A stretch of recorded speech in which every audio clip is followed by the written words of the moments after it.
இக்காணொலியில் வரும் அனைத்து உரையாடல்களும் யார் மனதையும் புண்படுத்தும் நோக்கத்தில் உருவாக்கப்பட்டது அல்ல. உங்க வீட்டு பிள்ளையா நினைச்சு எல்லாரும் என்னை மன்னிச்சிருக்க.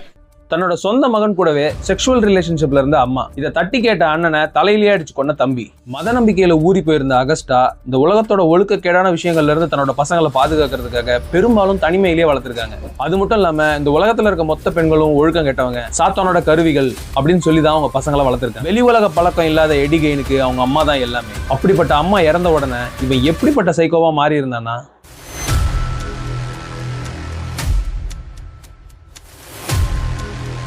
நவம்பர் 16, 1957 பிளைன்ஃபீல்ட்ல இருக்க ஒரு hardware shop owner Burnes warden காணாம போறாங்க. அவங்களோட மகனான பிராங்க் வார்டன் எப்பவும் போல அவங்கள பார்க்க 5 மணிக்கு வரும்போது தான் அவங்க காணோன்ற விஷயமே அவருக்கு தெரியும். இவர் அதே பிளைன்ஃபீல்ட்ல அசிஸ்டன்ட் ஷெரீஃபா ஒர்க் பண்றாரு. பார்க்க பூட்டி இருக்க மாதிரி இருக்க கடை திறந்திருக்கு. உள்ள போய் பார்க்கும்போது கேஷ் கவுண்டர் ஓப்பன்ல இருக்கு. கடைக்குள்ள ரத்தம் சிங்கி இருக்கு. பதட்டத்தோட பில் கவுண்டரை செக் பண்ணும்போது கடைசியா வந்த கஸ்டமரோட பேரு எடி கெயின்.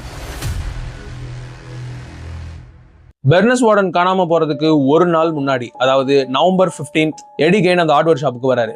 தனக்கு தேவையான பொருள்லாம் வாங்கிட்டு ஆன்டி ஃப்ரீஸ் மட்டும் நான் நாளைக்கு வந்து வாங்கிக்கிறேன்னு சொல்லிட்டு அங்கிருந்து போறாரு. சொன்னபடி அந்த பொருளை மறுநாள் வந்து வாங்கியிருக்காரு. அதனாலதான் அவரோட பேர் அந்த பில் கவுண்டர்ல இருக்கு. அவரை சந்தேகப்பட காரணம் பில் கவுண்டர்ல கடைசியா இருந்த பேர் அவரோடது. தன்னோட அம்மாவை தேடி பிராங்க் எடி கெயினோட வீட்டுக்கு போறாரு.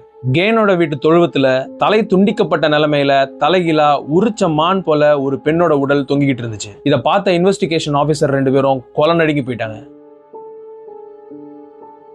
அந்த உடல்ல இருந்த அங்க அடையாளங்களை வச்சு பிராங்க் இது அவனோட அம்மா தான் அப்படின்னு அவன் கண்டுபிடிக்கிறான். இன்வெஸ்டிகேஷனுக்காக கெயினோட வீட்டுக்குள்ள போனப்போ இன்னும் பல அதிர்ச்சிக்கு உள்ளாக்கக்கூடிய விஷயங்களை உள்ள கண்டுபிடிக்கிறாங்க. கெயினோட வீட்டுக்குள்ள மனுஷங்களோட தோலால செய்யப்பட்ட chair, bedroom light, sofa cover, floor mat, அது மட்டும் இல்லாம முழுசா உரிக்கப்பட்ட மனுஷனோட முகம், இதெல்லாம் இன்வெஸ்டிகேஷன் ஆபீசர்ஸ்க்கு கிடைச்சது. யார் இந்த எடி கெயின்? ஏன் இவன் இதெல்லாம் பண்றான்? இதோட பின்னணி என்ன?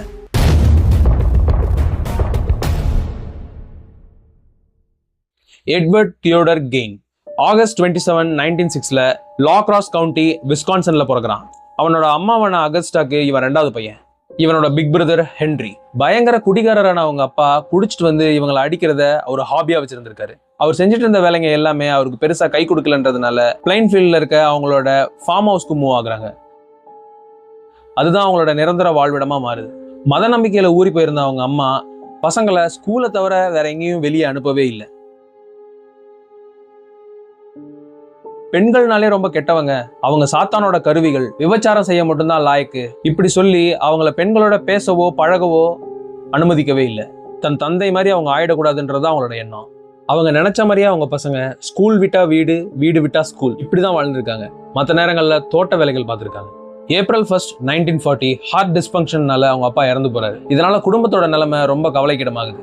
இவனும் அவனோட அண்ணன் ஹென்ரியும் சிட்டிக்கு வேலை தேடி போறாங்க. கிடைக்கிற வேலை எல்லாத்தையும் பாக்குறாங்க. அவங்க வேலை செய்யற எல்லா இடத்துலயுமே அவங்களுக்கு நல்ல பேர் தான் இருக்கு. வருவாங்க, அவங்க வேலையை அவங்க பார்ப்பாங்க, அவங்க போயிடுவாங்க. வேலைக்கு போன இடத்துல கெயினோட அண்ணன் ஹென்றி ஏற்கனவே திருமணமாகி கணவனை இழந்த ஒரு பெண்ணை காதலிக்கிறான், கல்யாணமும் பண்ணிக்கிறான். மே 16, 1944 தன்னோட ஃபார்ம்ல தேவையில்லாத பொருட்கள் எல்லாம் போட்டு கொளுத்திக்கிட்டு இருக்கும்போது நெருப்பு கட்டுப்பாட்டை மீறி ஃபார்ம்ல பரவலான இடங்கள்ல பத்திக்குது.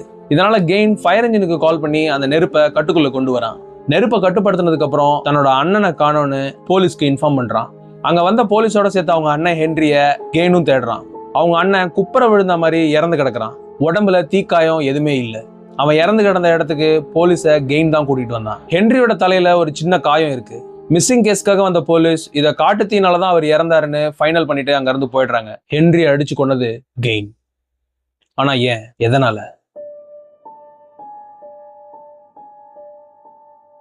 திருமண வாழ்க்கையில சந்தோஷமா இருந்த ஹென்றி தான் மட்டும் இதை அனுபவிக்க கூடாது, தன்னோட தம்பியும் அனுபவிக்கணுன்றதுக்காக அம்மாவை விட்டு வந்துரு, நீயும் ஒரு கல்யாணம் பண்ணிக்கோ, சந்தோஷமா இரு அப்படின்னு அடிக்கடி அவனுக்கு அட்வைஸ் பண்ணிருக்காரு. மனதளவுல அம்மா மேல அதீத அன்பும் உடல் அளவுல அம்மா கூட செக்ஷுவல் ரிலேஷன்ஷிப்ல இருக்க கெயினுக்கு இதை பொறுத்துக்க முடியல. அதனால ஹென்ரிய அடிச்சு கொண்டுட்டான். ஃபார்ம் ஃபயர்ல தான் அவன் இறந்துட்டான்னு நம்பவும் வச்சிருக்கான். இது நடந்து சரியா 1.5 வருஷம் கழிச்சு டிசம்பர் 19, 1945 அகஸ்டா ஸ்ட்ரோக்னால பாதிக்கப்படுறாங்க. ஸ்ட்ரோக் வந்து சில நாட்கள்லயே அவங்க இறந்தும் போறாங்க. அம்மா இறந்ததுல மன உடைஞ்சு போன கெயின் அவங்கள புதைச்ச இடத்துல இருந்து அடிக்கடி அவங்கள தோண்டி வெளியே எடுத்து பார்த்துருக்கான். அப்பவாது அவங்க நம்ம கூட இருக்க மாட்டாங்களா, இறந்து அவங்க உயிரோட வந்துட மாட்டாங்களான்னு ஏங்கி இருக்கான். தான் அம்மா தான் கூடவே இருக்கணும்னு முடிவு பண்ண கெயின் ஒரு கொடூரமான முடிவு எடுக்கிறான். பிளைன்ஃபீல்ட்ல இருக்க சமாதியில அப்பப்போ பிதைக்கிற பெண்களோட உடலை தோண்டி எடுத்து அவங்களோட ஸ்கின்னை உரிச்சு தன்னோட அம்மா மாதிரியே ஒரு உருவத்தை உருவாக்கணும்னு முடிவு பண்றான். இப்படி பல பிணங்களை தோண்டி அவங்க அம்மாவோட உருவத்தை உருவாக்கிட்டான். இறந்தவங்களோட ஸ்கின்னை வச்சு முழு உடலை ரெடி பண்ண கெயின் ஃபேஸ் பார்க்க தன்னோட அம்மா மாதிரியே இருக்கணுன்றதுக்காக தன்னோட அம்மாவோட ஜாடையில இருந்த ஹார்ட்வேர் ஸ்டோர் ஓனரான பெர்னஸ் வார்டனை கடத்துறான். தன்னோட ஃபார்ம் ஹவுஸ்ல அவங்கள தலையில தொங்க விட்டு அவங்களோட தலையை வெட்டி அவன் நினைச்சதை சாதிச்சிட்டான். இது நடந்த மறுநாளே கெயினை ஒரு கிராசரி ஷாப்ல அரெஸ்ட் பண்றாங்க. அரெஸ்ட் பண்ணதுக்கு அப்புறம் தான் தெரியுது எடி கெயின் விசாரணையை எதிர்கொள்ற அளவுக்கு சரியான மனநிலைமையில இல்லைன்னு. அதுல இருந்து 1968 வரைக்கும் அவருக்கு ட்ரீட்மெண்ட் கொடுக்கப்படுது. 1968ல அவர் விசாரணைக்கு ரெடியானதும் பிளைன்ஃபீல்டு சமாதியிலிருந்து 9 பிணங்களை தோண்டி எடுத்ததாகவும் 2 மர்டர் பண்ணதாகவும் அவர் ஒத்துக்கிட்டாரு. அந்த 2 மர்டரும் 1954ல ஒயின் ஷாப் ஓனரான மேரி, 1957ல ஹார்ட்வேர்ஸ் ஓனரான பெர்னஸ் வார்டன். கொலை குற்றமாவே இருந்தாலும் மனநலம் பாதிக்கப்பட்டதுனால தான் இதை செஞ்சாரு. அதனால தன்னோட வாழ்நாள் முழுவதும் மென்டல் ஹாஸ்பிட்டல்லே இருந்திருக்காரு. ஜூலை 26, 1984 அதே ஹாஸ்பிட்டல்லையே லங் கேன்சர்னால மூச்சு திணறி இறந்தும் போயிட்டாரு.